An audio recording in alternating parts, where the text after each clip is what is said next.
Okay, so I heard you talking earlier about maps. Get to know maps. Now, I know some of you are mathophobes. Mapophobes. Mapophobes? Yeah, sure. Mapophobes. You know a map? You're afraid of maps. Okay, you have a deep and abiding fear of maps. Make maps your friend. It will help your life a lot. So, just to give you a sense of perspective here, for the rest of today, well, really for this whole time, we're looking at all of this area that we loosely call the Middle East. Okay, historians usually call it the ancient Near East, but near, middle, whatever. This whole area, of which Israel is that little piece right there. Okay, just a little piece right there. I haven't checked the square mileage, but I have a feeling that this entire country of Israel is roughly about the same size as this island. It's a really small place. Okay? Maybe that's not quite right. It can't be too far off. I'll check. Somebody's digging in already. I'm going to find this, man. Give me the square mile. All right, somebody find it. Yeah, I know you can't resist. Somebody find it and give me the square mileage. But it can't be too far off. In any case, it's a small place, living in the midst of great empires. And that's the thing that's easy to miss when you read the Bible.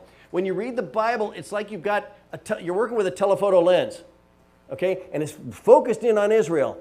And ooh, wow, look at how important those guys are. Ooh, wow, look at how big they are. Look at all the victories. And you're not paying any attention to, wow, there's a really big world out there.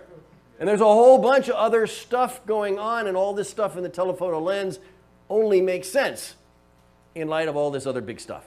So today's about the big stuff, okay? The context of that world. Okay, so let's talk iron, shall we? Yes. Historians talk in this ancient period. We talk about the, we name ages based upon the primary material that tools and weapons are made out of. So the earliest ages of human civilization are what we call the Stone Age. Lithic. Lithic is the Greek word for stone. So we have Paleolithic, we have Neolithic. The primary tools and weapons people worked with were stone.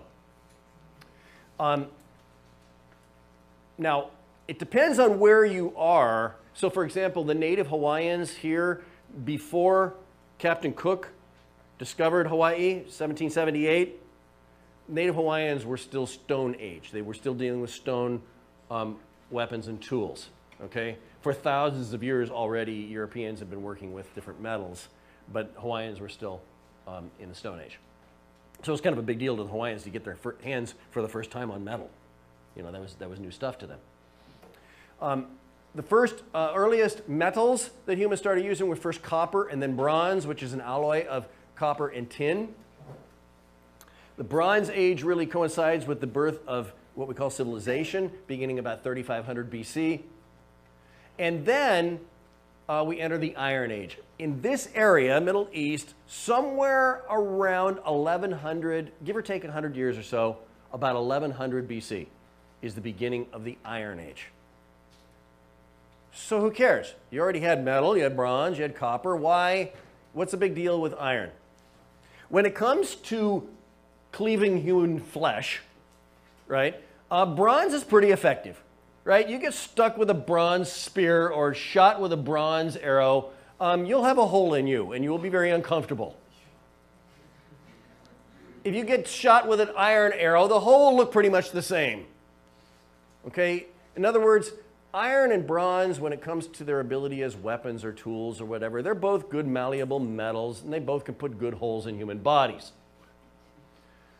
But iron, the big deal with iron is that, unlike iron, tin, remember to make bronze you need tin. Tin is rare. It's hard to find. You got to go afield to get it, and sometimes very far afield to get it. So the result is that you don't get very much, and it's very expensive. So, how much bronze armor was there? How many bronze weapons? How many bronze tools? Not very many, and they were very expensive, so they were limited to elites. Thus, the Bronze Age is the age of small elite armies because they're the only people who could afford it. Everybody else is still functionally Stone Age.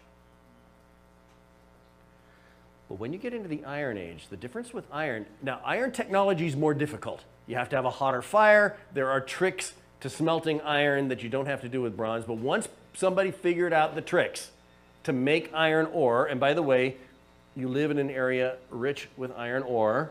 This is volcanic basalt, all this dark rock around here, and volcanic basalt is rich in iron deposits. That's why you get that rust, that orange color in the dirt and that sort of thing. Okay, a lot of iron in there.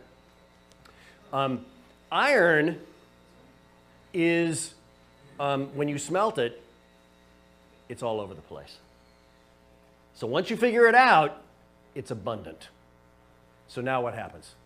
Now you can make a whole lot more iron tools and weapons. You can equip a whole lot more people. It becomes much less expensive. And the result is that the Iron Age is the age of bigness. Because now numbers count unlike they ever had before. Numbers count.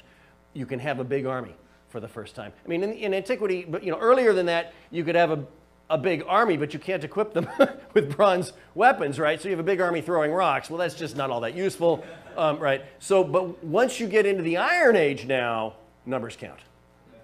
So you enter the age now of big empires. You have the ability to conquer big empires, and you have the ability to hold them together. There will be three. And the Iron Age begins, remember, about 1100 BC. So guess what? The first Iron Age empires are going to be shortly after that, right? Shortly after people figure out the possibilities. The first people to figure it out are going to be the Assyrians. Okay, so the first great Iron Age empire will be the Assyrian Empire, followed by the Neo-Babylonian, and then by the Persian empires.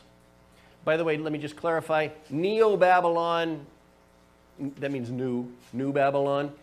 Neo-Babylon has to be distinguished from Paleo-Babylon, Old Babylon. Old Babylon was a lot earlier, like 1700 BC. You might have heard of the Law Code of Hammurabi. Hammurabi was a king of Old Babylon, okay? That's way back in the Bronze Age. Okay, this is over 1,000 years later. You get New Babylon, and they're in the Iron Age. So just completely different empires, but centered on the same city, namely Babylon. And then the third, and the really big one, is Persia, beginning with King Cyrus in 539 BC. So those are the three big empires of the Iron Age.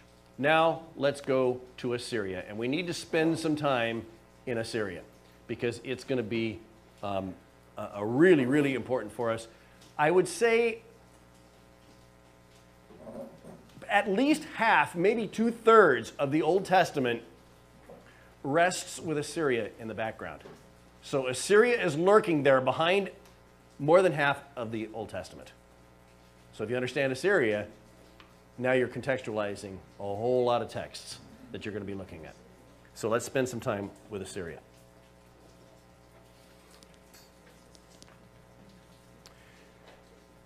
Assyria, now we got to get our terminology right. Don't confuse Assyria with Syria. They're different. They're kind of cousins, hence the names, but they're separate. Assyria is older, and Assyria is farther east. These are Semitic peoples, and so this area here, there's two great rivers here, the Euphrates and the Tigris. And the area in between is called Mesopotamia, literally the area between the rivers. Okay? This is probably where human civilization was born, in Mesopotamia. Assyria is in the upper waters, upper reaches of the Tigris River. So the homeland is here. Okay, which would be northeastern Iraq now. Okay? So, and there's the city of Ashur. The Assyrians get their name from the city of Ashur. And Nineveh becomes the capital city of their empire. Okay, so you can see those are up here in the headwaters of the Tigris River. Syria, in the ancient world, was not called Syria. It was called Aram. The Arameans are the Syrians. And Arameans, by the way, speak Aramaic. Okay, Aramean, Aramaic. Jesus spoke Aramaic. That was his primary language. So they're over here. So the Assyrians are over here. The Arameans, or Syrians, are in what we now call Syria. Their headquarters was Damascus. You might have heard of Damascus. That's over here. So keep those two apart. So Assyria, Syria, separate creatures. They are both Semitic people. That's why I say they're sort of cousins. I mean, they did speak a similar language and could communicate with each other. And by the way, they often fight with each other. We will see that. But it's Assyria that's going to be the empire. Syria is going to get swallowed by Assyria over time. Now, the characteristic of Assyria.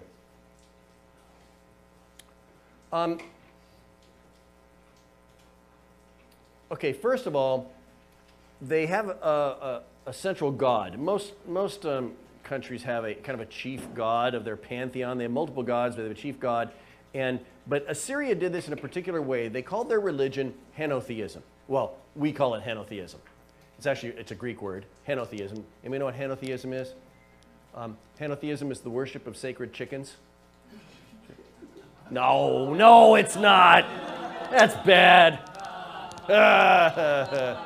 Yeah. Okay. Henotheism is from the Greek word hen, which means one. Okay, so it's worship of one God. Worship of one God. How is that distinct from monotheism? Monotheism, the Greek word mono does not mean one. The Greek word mono means alone. So monotheism, there is one God and only one God alone. Henotheism is there is one God, but it doesn't deny the existence of other gods. The one God simply controls or develops his authority and superiority over the other gods. So the other gods are junior. That is the religious system of Assyria. They are henotheistic, and their chief god is named Ashur, from which they get their name, Ashur, Assyria. The capital then of the Assyrians was Nineveh. And what's interesting is because they are henotheistic, their god, Ashur, encourages them to fight and conquer other people. They have a religious obligation to fight and conquer other people because as they fight and conquer other people, they are demonstrating the superiority of Ashur over the other gods. Every victory by Assyria is a victory of Ashur over other gods, thus demonstrating his superiority.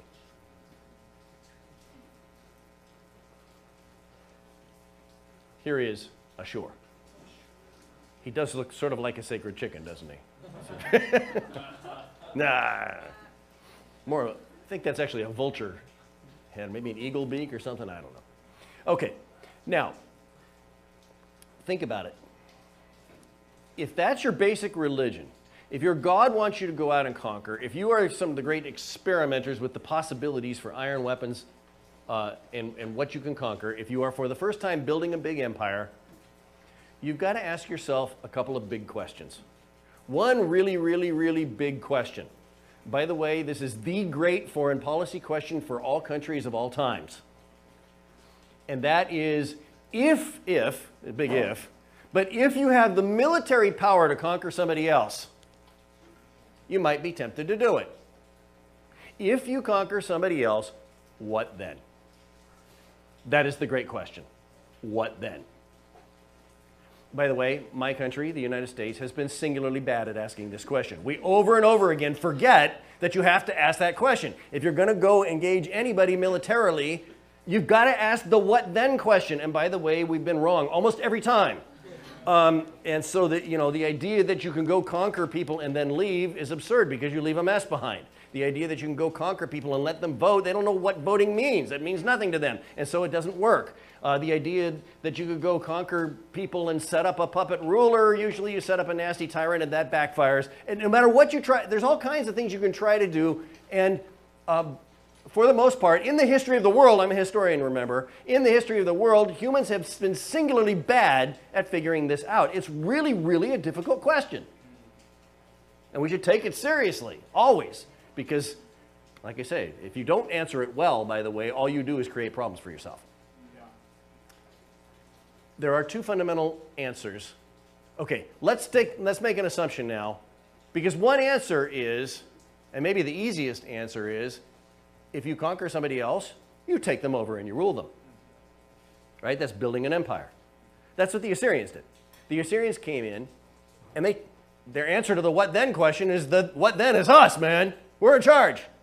So now you're going to do what we say. Okay? Well enough. That's an answer to the question. Not a great one, but it is an answer. Now what you're going to do? How are you actually going to rule this country?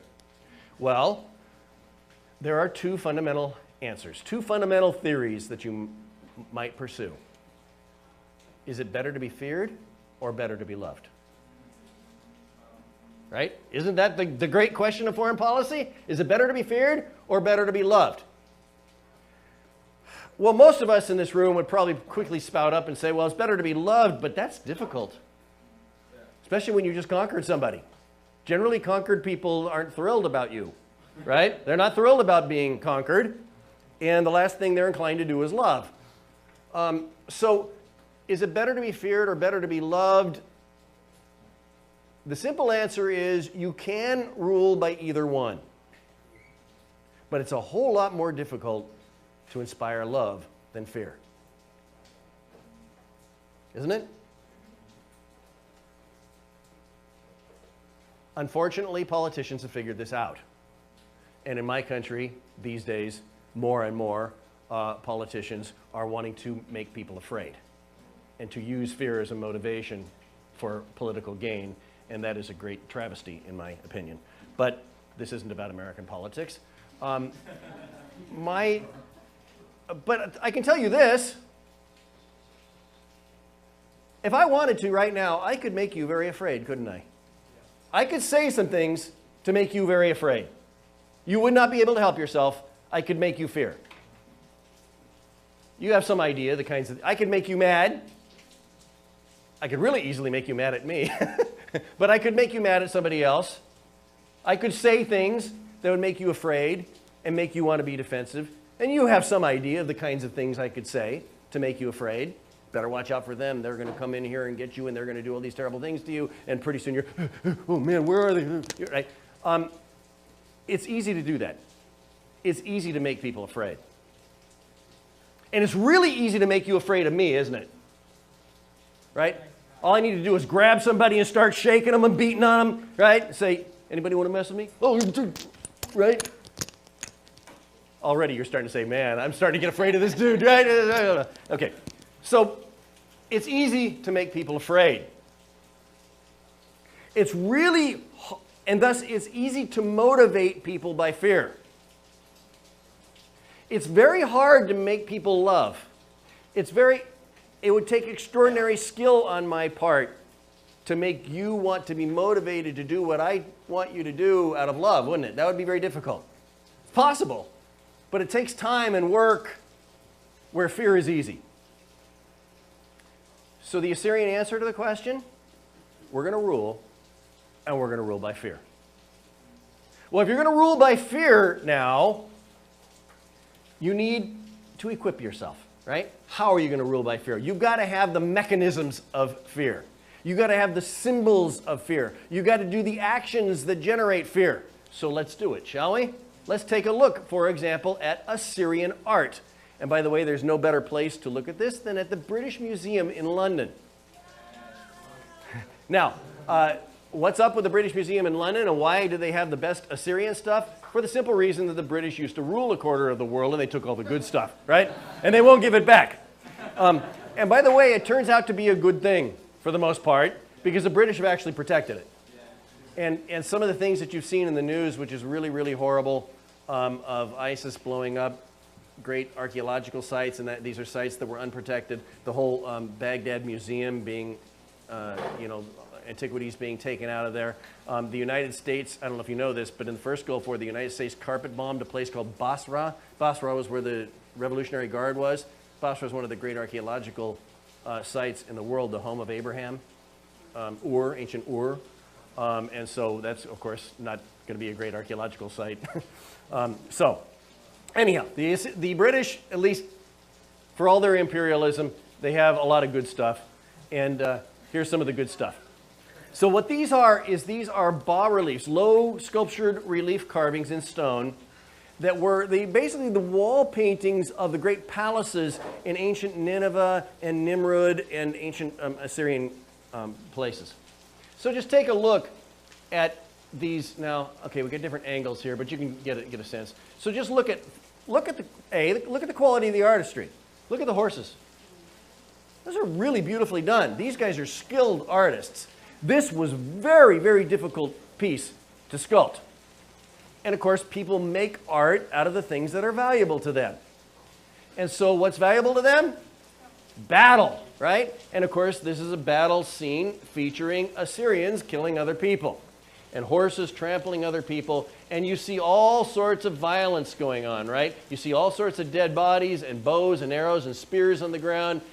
You see people having had a rather bad day, like this guy with the arrow in the forehead, right? This guy with the arrow in the back, right? Here, this guy's getting stabbed. There we go. This guy's been run through the belly, right? This guy's getting trampled by a horse. Oh, you gotta love it. This is beautiful art, right? And look here. Upside down horse? What's going on with an upside down horse? I'll switch sides. What's going on with an upside down horse? Look at this horse, it's kind of sprawling. Look at this. A fish. What? They're attacking the fish? What's going on?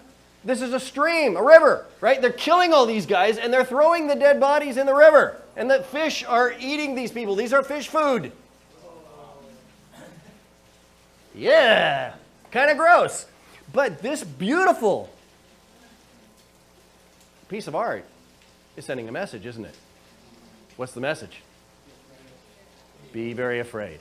Do not mess with us.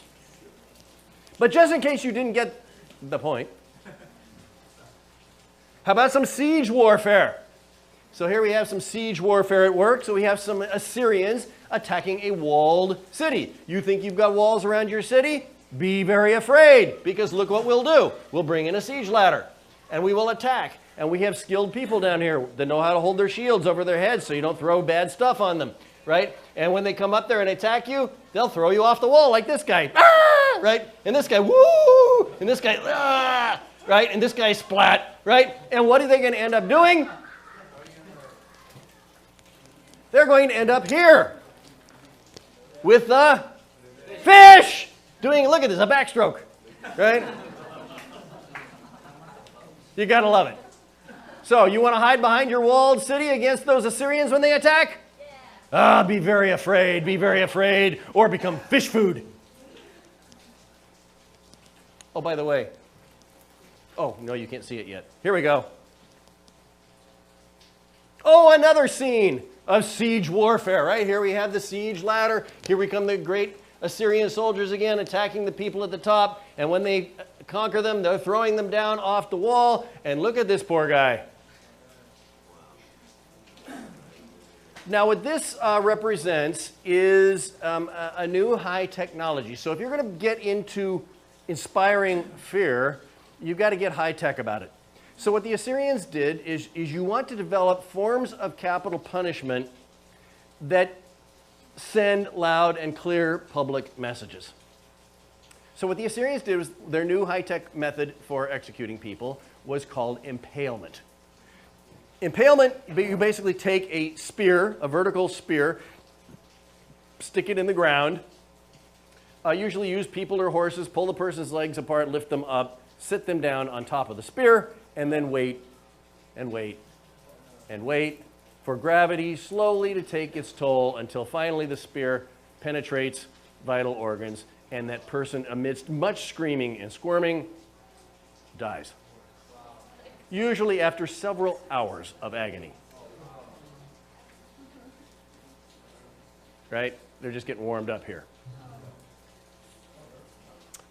Then they decided, you know, this whole impalement thing, that's working really well. That's making the point. And so how do we now, the problem with impalement is it only takes the person a few hours to die. Somehow we need to prolong it. So they came up with the idea of replacing the spear with something like a broomstick. Okay? So here we have an Assyrian implement. Thank you, thank you. Okay. Anybody want to try and give us a demonstration? So I plant this baby in the ground, plop the person atop this, and wait. And wait.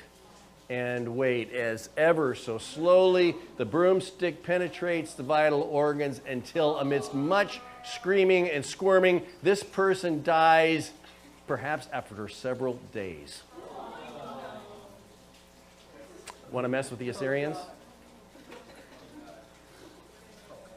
So whenever you read anything in the text about the Assyrians coming near or threatening somebody or causing some sort of problem or potentially attacking, or the Hebrews paying tribute to the Assyrians, when the Hebrews pay tribute to the Assyrians, it's to keep these things away.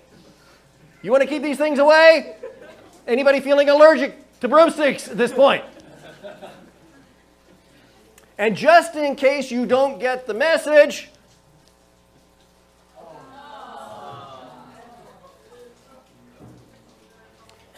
who are these people who are in fact sitting on top of broomsticks in our picture? These are Hebrews. These are Hebrews, having been captured by the Assyrians in their attack at the city of Lachish in 701 BC. The Assyrian king actually put these sculptures up on the walls of his palace to celebrate what he did to the Hebrews when they decided not to respect his authority.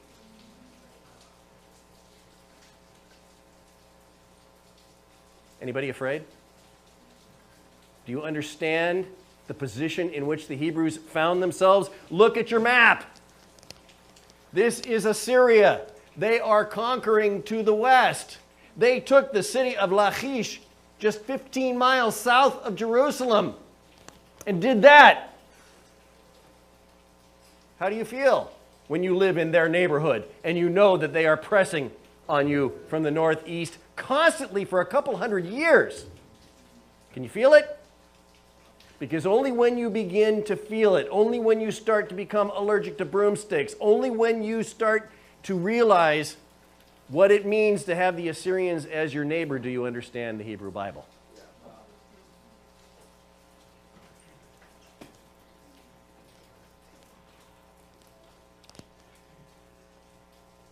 So now a little bit of broader context on Assyrian development. By the way, is it 10:30 break? Roughly? 10 what? Okay. All right. So Ashurnasirpal was kind of the first king of the Assyrians to engage in major imperialist expansion. So he's the one who really started expanding the borders. And mainly, they did conquer to the east, but we're not going to pay much attention to that. They mainly conquered toward the west. And so they started making their presence felt in the neighborhood of Syria and Israel, etc. And it was Ashurnasirpal who first came up with the idea of a policy of what he called calculated cruelty. I like that. Calculated cruelty, inspiring rule by fear. And here's a piece showing King Ashurnasirpal. Even a lion can't mess with him, right? He can take out a lion. Another beautifully rendered piece. Look at the lovely artistry of that horse, the chariot, Ashurnasirpal shooting his arrow, and underneath, the horse is trampling over a lion, and the lion is chowing on a man's head. Lovely art, isn't it? Here is Ashurbanipal. This is a quote from his annals. Annals are court records. King Ashurbanipal, he's later, but he had a library in his palace, and when his palace burned down, the library was on clay tablets. The fire fired and thus preserved the clay tablets. So this is wonderful. It's one of the best libraries we have from the ancient world. And so we have all these annals of different kings of the Assyrians where they had their own records of what was going on. And annals go year by year. Here are the big events that the king did this year. Okay, that's what sort of annals. Okay, so here is one day in the life of King Ashurbanipal. I erected a pillar opposite the city gate of Habur. All the chiefs who had revolted, I flayed. Now, flaying is another sort of high-tech method of killing people. Do you know what flaying is? Flaying is removing a person's skin while they are alive. Now, you may not like your skin very much. You may have zits. You know, you may have some, I don't know, you may wish you were more tan or something like that. But generally speaking, you like having your skin on. Don't you? Because I understand, though I haven't tried it, that it's a real bummer when you have your skin off. I mean, if you've ever like slid on the grass or whatever and you got a raspberry, yeah, that's what your skin removed in one little place. We'll just remove the whole thing and see how you feel. By the way, the skin is a vital organ, and you will die without your skin, but not for a while, and it will be an extremely painful while.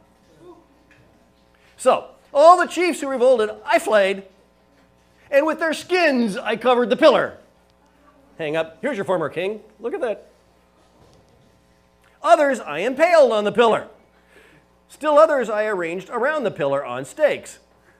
Many within the borders I flayed, and with their skins I covered the walls. As for the chieftains and the royal officers who had rebelled, I cut off their members. I cut off their heads. I burned them with fire. A pile of living men and of heads over against the city gate I set up. Men I impaled on stakes. The city I destroyed and devastated. I turned it into mounds and ruin heaps. The young men and maidens in the fire I burned. And then I love this little note.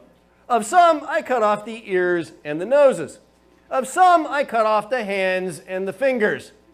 Now I think about that one, cutting off the hands and the fingers. Now did they cut off the fingers first and then the hands? If so, that's really sick. Or did they instead cut off the hands first and then the fingers?